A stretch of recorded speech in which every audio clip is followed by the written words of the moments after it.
ये बेसिकली आज का वीडियो ये बेसिकली है कि अभी अभी जो एसएससी जेई का प्रीलिम्स हुआ है, तो अभी उसका मेंस भी होगा। तो उस पर वीडियो है कि वो किस टाइप का आपको प्रिपरेशन स्टार्ट करना होगा और किस टाइप का वो क्वेश्चन पूछेंगे। वो बेसिकली पैटर्न है कि किस टाइप पैटर्न के वो क्वेश्चन पूछेंगे, तो मैं आपको बेसिकली आइडिया दे दूंगा।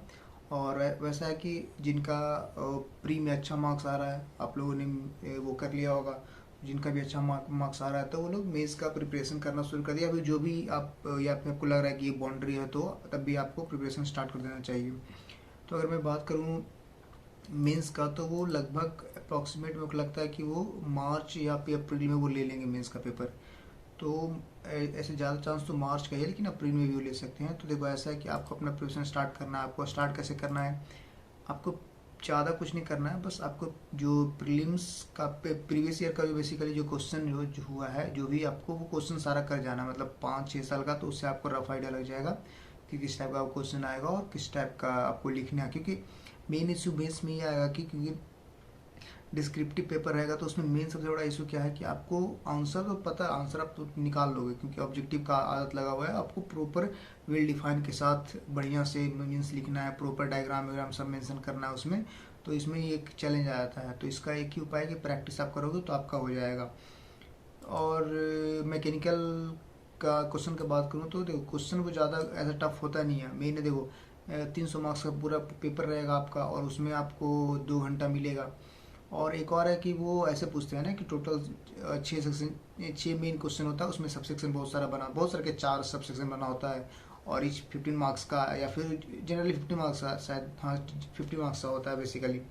तो अगर मैं बात करूँ तो क्वेश्चन की, तो क्वेश्चन देखो अगर एग्जांपल के मैं बता दूं तो एक ये भी क्वेश्चन हो सकता है कि मतलब पूछते हैं कि अब रिवर्सेबल इरिवर्सेबल प्रोसेस क्या होता है।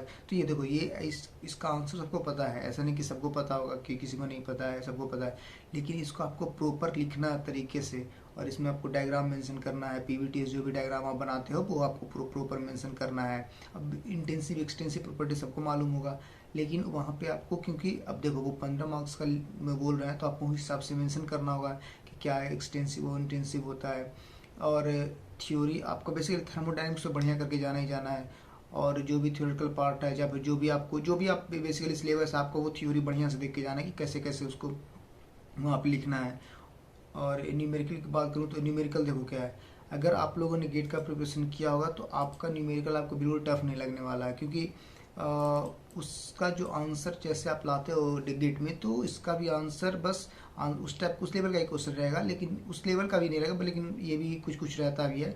लेकिन क्या है कि आपको इसमें प्रॉपर डिफाइन अच्छे तरीके से लिखना है। एस एस जेई के जो प्रीलिम्स पेपर होता है उसमें तो वो उतना टफ न्यूमेरिकल आता नहीं, बस put the data and get the result वाला सारा ऑप्शन रहता है। उसमें एक दो रहता है मुश्किल से, वो भी स्किप कर देते हैं क्योंकि टाइम की वजह से। लेकिन इसमें आपको जो न्यूमेरिकल पूछेंगे वो न्यूमेरिकल बढ़िया तरीके से पूछेंगे। और क्योंकि आपको उसका प्रैक्टिस करे जाना है, इसका सबसे बेस्ट उपाय वही है कि आप जो प्रीवियस ईयर का क्वेश्चन है वो आप बढ़िया से करके जाओ, तरीके से लगा के जाओ, आपको प्रॉपर आइडिया लग जाएगा। और वहाँ पे एग्जामिनेशन हॉल में कोई इशू होने वाला नहीं है। अब देखो या फ्लूइड का हो गया क्वेश्चन, फ्लूइड में जो बकेट वाला सारा क्वेश्चन हो गया, वो हाइड्रोस्टैट बेसिकली तो फ्लूइड डायनेमिक्स वाला क्वेश्चन हो गया, तो वो सब आपको करके जाना है।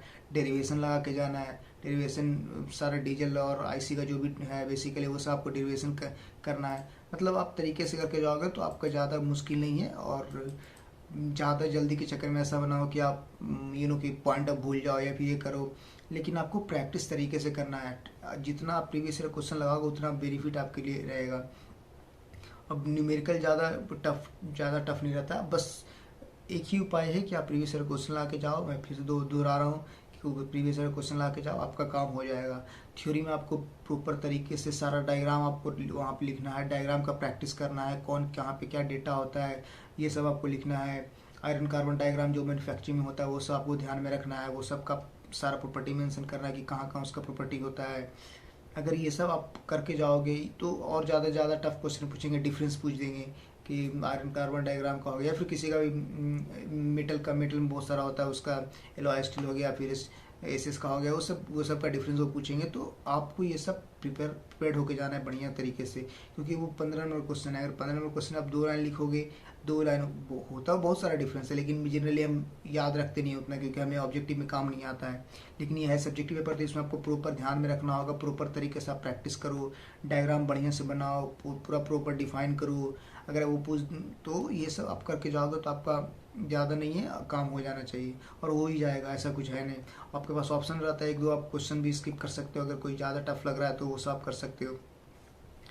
तो यही सब रहा, और तो ज़्यादा कुछ नहीं रहा बेसिकली। डायग्राम आपको बेसिकली, क्योंकि डायग्राम का सबका आदत छुटा हुआ, तो आपको डायग्राम डायग्राम करके जाना है, बढ़िया से प्रैक्टिस करके जाना है। एंगल क्या होता है सब आपको देख के जाना है, जो भी आप डायनेमिक्स में करते हो, बैकवर्ड फॉरवर्ड एंगल ये सब आपको मेंशन करना है वहाँ पे। तो ये सब आप बस यही आज के लिए रहा कि मतलब आप मेंस का कैसे प्रिपरेशन कर सकते हो सीजीई का। तो बेसिकली यही रहा, मेन टू रहा सबका निचोड़ यही रहा कि आपको प्रीवियस ईयर क्वेश्चन लेना है, या फिर मेड जी का भी लेवल आपको मिल जाएगा मार्केट में, वो आपको ले लेना है और उसमें आपको बस प्रीवियस ईयर क्वेश्चन लगाना है और आपका जनरली आपको कमांड आ जाएगा। एक बार कॉन्फिडेंस आ गया तो फिर आपका ज़्यादा इशू होने वाला है नहीं।